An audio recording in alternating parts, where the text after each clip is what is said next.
வருகை தந்திருக்கின்ற கௌரவ ஜனாதிபதி ரணில் விக்ரமசிங்க மற்றும் தமிழ் மக்கள் விடுதலை புலிகள் கட்சியின் தலைவர் சிவனேசத்துறை சந்திரகாந்தன் உள்ளிட்ட கட்சி உறுப்பினர்களுக்கு இடையிலான சந்திப்பொன்று இன்று மட்டக்களப்பில் உள்ள அந்த கட்சி தலைமையகத்தில் இடம்பெற்றது.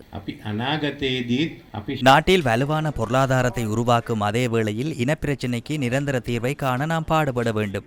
மேலும் இளைஞர்களுக்கு சிறந்த எதிர்காலத்தை உருவாக்க வேண்டும். கிழக்கு மாகாணம் வளர்ச்சி குறைந்த மாகாணமாகும்.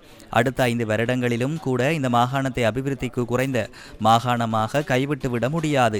எனவே கிழக்கு மாகாணத்தை அபிவிருத்தி செய்வதற்கு தேவையான வேலை திட்டத்தை உடனடியாக நடைமுறைப்படுத்த வேண்டும். அதன்போது மக்களின் வருமான நிலையை உயர்த்த வேண்டும்.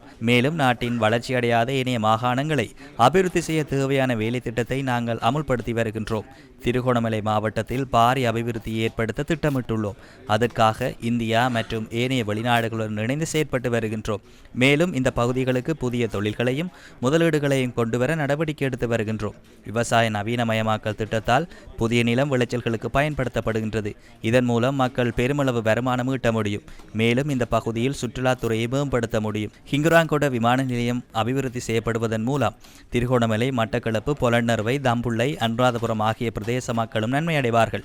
மட்டக்களப்பு விமான நிலையமும் அபிவிருத்தி செய்யப்பட வேண்டும். இந்த சவாலை நாம் ஏற்க வேண்டும். அந்த சவாலை வென்று கிழக்கு மாகாணத்தை அபிவிருத்தி அடைந்த மாகாணமாக மாற்றுவதற்கு நாம் செயற்பட்டு வருகின்றோம். மேலும் இனப்பிரச்சினையை இனியும் இழுத்தடிக்க வேண்டிய அவசியமில்லை. அதனை விரைவாக தீர்க்க நாம் அனைவரும் ஒன்றிணைந்து செயற்பட வேண்டும். ஜனாதிபதி அவருடைய தமிழக விடுதலை புலிகள் கட்சியினுடைய வருகை ஒரு வரலாற்று ரீதியாக முக்கியத்துவம் பெறும். முக்கியமாக கிழக்கு மாகாணத்தின் தமிழர்களுடைய தலைவிதியும் எதிர்கால அபிவிருத்தியிலும் ஒரு பெரும் பங்கு, ஒரு புள்ளியாக அமையும் என்பதில் ஐயமில்லை. எங்களுடைய மாவட்டமும் எங்களுடைய மாகாணமும் ஒரு மீன்பொடியும் விவசாயம் தங்கி நிற்கிற மாகாணம்.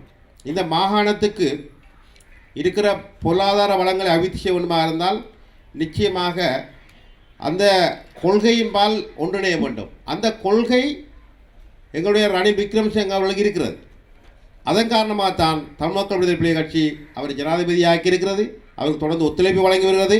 எதிர்காலத்திலும் எங்களுடைய கொள்கையும் தமிழ் மக்கள் விடுதலை புலிகள் கட்சியினுடைய தேவைப்பாடும் மக்களுக்கு முகம் கொடுத்து நிற்கிற விடயங்களை அவருடைய தேர்தல் விஞ்ஞாபனத்திலும் வைப்பாராக இருந்தால் அதுதான் எங்களுக்கு கிடைக்கிற வெற்றியாக இருக்க முடியும். இதனிடையே முற்போக்கு தமிழர் கழகத்தின் தலைவரும் ராஜாங்க அமைச்சருமான எஸ் வியாழேந்திரனின் ஜனாதிபதி ரணில் விக்ரமசிங்க கலந்து கொண்டார். அங்கு கட்சி உறுப்பினர்கள் உள்ளிட்ட ராஜாங்க அமைச்சர் எஸ் வியாழேந்திரன் அவர்களின் குடும்ப உறுப்பினர்களுடனும் ஜனாதிபதி சிநேகபூர்வமாக கலந்துரையாடலில் ஈடுபட்டார்.